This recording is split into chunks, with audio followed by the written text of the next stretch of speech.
Well, welcome back to David of the Northeast and the 1st of November.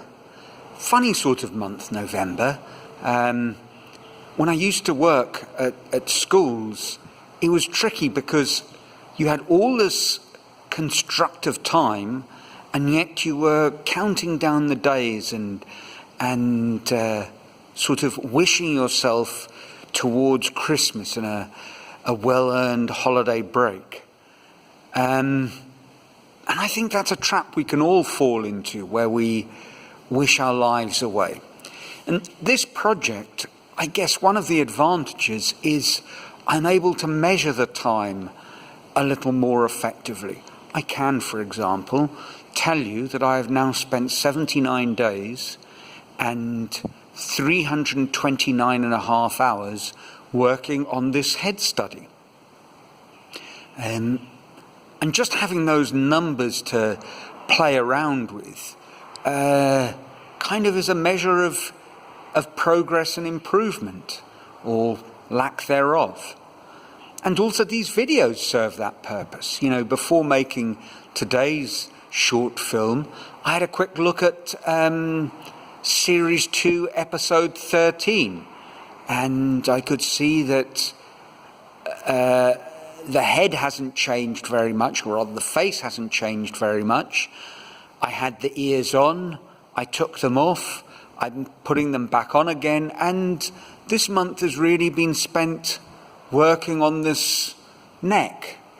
My favourite muscle, the sternocleidomastoid, his Adam's apple.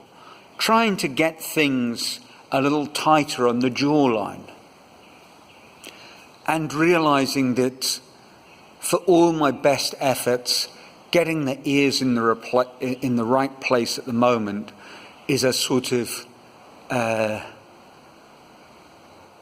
well, I can try, but it's a hopeless task. They seem to be right, then they're not. This issue of measurement that I spoke about in the last video, the fact that on a smaller scale I had things that sort of landmarks that I could use to place the ears, and I just don't have them at the moment. And I've got to rethink how I'm going to get around that problem in November. I guess one of the plans will be to, around about the level of the hairline, which you can see quite clearly here, I'm going to weld a oval shape that will be the brow line that the hairline that I can attach onto, that I can attach the wire sculpture onto, and then something really solid with lots of crossbars so that I can suspend him in an upright position. And I'll see how that works. It's my next plan.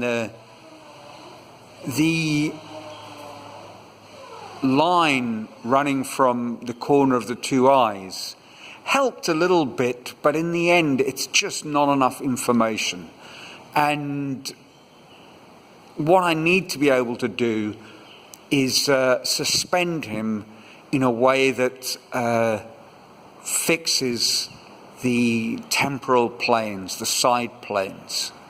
And perhaps that's what this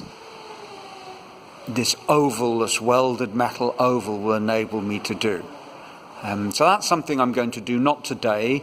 Today is our grand first of the month shopping expedition, as we face up to post-COVID inflation, the fun, the joy of buying the rations for the month. But that is very much, the monthly shop is a thing that I suppose people all over the world who live in rural areas face up to. So today is going to be a light day of work. I say I haven't got the ears right, but I still have a feeling that he will look quite remarkable when he's finally finished. I have a confidence there that whatever is mistakes, I mean, I can see mistakes with the masks, but other people don't see them. And I was thinking the other day, just imagine I only did these large-scale heads. I've got a good idea how long they'll take to do, maybe 4 or 5 months. Let's say I do 2.5 heads a year. So that's 5 heads in 2 years, 25 heads in a decade. In 2 decades, I could complete 50 of these enormous heads. And I started imagining, as one does. I mean, I'd need a bigger space than my 100 or so square meter floor space gallery. Imagine an exhibition, sort of life's work, 50 enormous heads. It would assume Easter Island proportions. I think it would be a remarkable thing. Now, I'm not saying that is what I'm going to do, but just imagining it as a sort of thought experiment. I'm not sure why one would do this. I'm not sure what it would mean. But there would be no doubting that it would be impressive in some sense.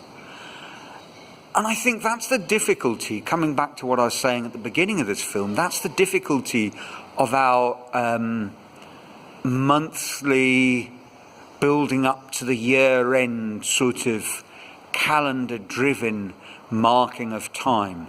Where does it all go?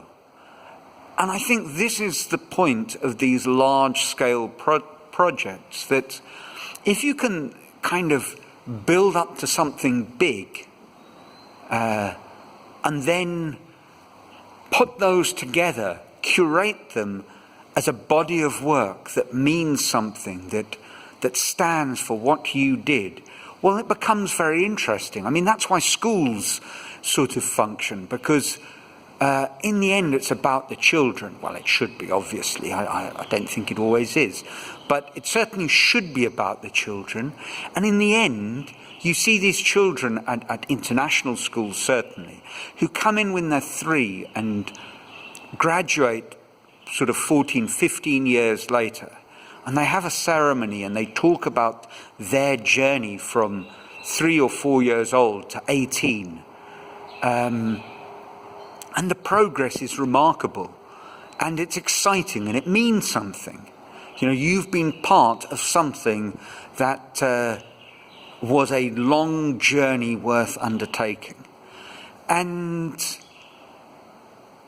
I was thinking before filming started today, I was thinking, that's, I suppose, the trouble. You work as an actuary at an insurance firm or an accountant or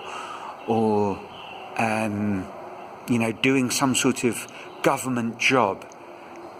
And, the years come and go and you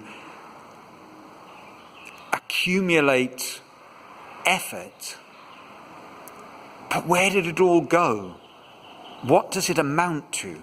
What does it really mean?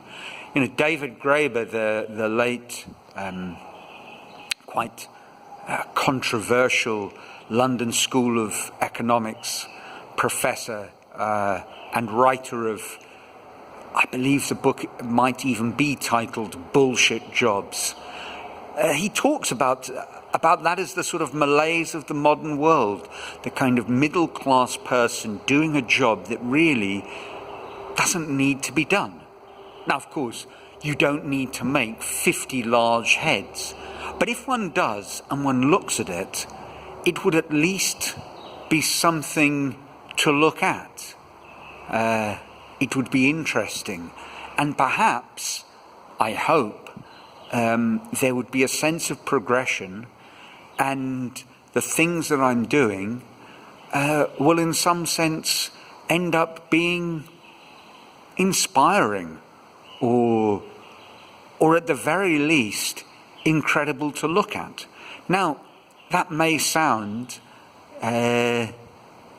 somewhat overblown, pretentious, or I'm getting ahead of myself. But I have to believe that. Otherwise, why would I do this every day? And it's an important question that I think we all need to ask. We need to take stock of what we're doing and say, why am I doing this? Is it to just pay the bills? And if so, it's not my case, I can tell you that for free. But if it is just to pay the bills, why are you doing this thing and not something else? Very interesting questions. Anyway, that's it for this week, this month rather. I'll carry on with the short films, and some of them will give you an idea of how much progress I make, what the new metal structure looks like and all of that. But anyway, trust you're well, keeping safe, your life is filled with joy, and until the next monthly video in December, and until the next